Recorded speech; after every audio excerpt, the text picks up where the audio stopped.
Bro നിൽക്കുന്ന സ്ഥലത്തിന് ചുറ്റും എത്ര ബിൽഡിങ്ങുകളാണുള്ളത്? അപ്പോൾ ഇതെല്ലാം വാസ്തു നോക്കിയിട്ട് വെച്ചതാണോ എന്നാണ് ചോദിക്കുന്നത്. അപ്പോൾ എന്ത് വാസ്തു എന്നൊക്കെയാണ് ആൾ കമൻറ്റ് ചെയ്തിരിക്കുന്നത്. അപ്പോൾ ഞാൻ ചെയ്തൊരു വീഡിയോ ആണ്, വീട് വാങ്ങാൻ പോകുന്ന ആൾക്കാർ ശ്രദ്ധിക്കേണ്ട കുറച്ച് കാര്യങ്ങൾ. അതിൽ വാസ്തു നോക്കണം എന്നുള്ളത് ഞാൻ പറഞ്ഞിരുന്നു. അത് വിശ്വാസമുള്ളവർക്കാണ് ഞാനത് പറഞ്ഞത്. വിശ്വാസം ഇല്ലാത്തവർ പിന്നെ അത് ഫോളോ ചെയ്യേണ്ട കാര്യമില്ല. ഒരുപാട് ആൾക്കാർ വാസ്തുവിൽ വിശ്വസിക്കുന്നുണ്ട്. അപ്പോൾ ദുബായിൽ വാസ്തു നോക്കുമോ എന്ന് പലരുടെയും സംശയമാണ് കേട്ടോ, അല്ലേ? എന്നാൽ സംശയം ഞാനിപ്പോൾ ഇന്ന് തീർത്തരട്ടെ. ദുബായിൽ വാസ്തു നോക്കുന്ന ആൾക്കാരുണ്ട്, പഴയ കാലം തന്നെ. ഇപ്പോൾ ഇന്ത്യയിൽ നിന്നുള്ള ഒരുപാട് പണച്ചാക്കുകൾ ദുബായിൽ സ്വന്തമായിട്ട് സ്ഥലം വാങ്ങിയിട്ട് വില്ല വെക്കുന്നുണ്ട്.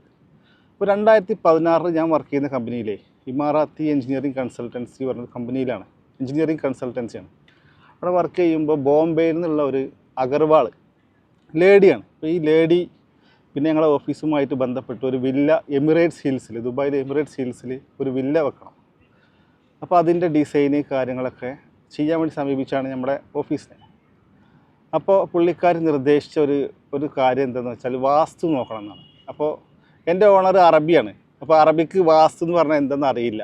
അപ്പോൾ നമ്മളോടൊക്കെ ഡിസ്കസ് ചെയ്യണം, വാസ്തു നിങ്ങൾക്ക് അറിയുമോ, നിങ്ങൾ ഇന്ത്യയിൽ നിന്നല്ലേ കേരളത്തിൽ നിന്നല്ലേ, പ്രത്യേകിച്ച് വാസ്തു ഒക്കെ അറിയുമല്ലോ എന്നൊക്കെ ഭയങ്കര പിന്നെ ഒരു കാര്യമായിട്ട് ചോദിക്കുകയാണ്. നമുക്ക് വാസ്തു അറിയില്ല, ഇവിടെ ആരെ വാസ്തു നോക്കുക. പക്ഷെ ആ സമയത്ത് വാസ്തു അറിയലൊരു നിർബന്ധമായ ഒരു ഘടകമായിരുന്നു. പിന്നെ ഒരാളെ ഹയർ ചെയ്തു, വാസ്തു അറിയുന്ന ഒരാളെ. കാരണം പുള്ളിക്കാർക്ക് വാസ്തു നോക്കണം.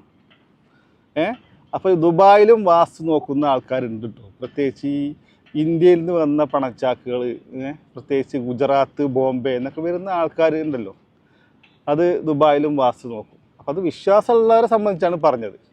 അപ്പോൾ ഓക്കെ, ബൈ.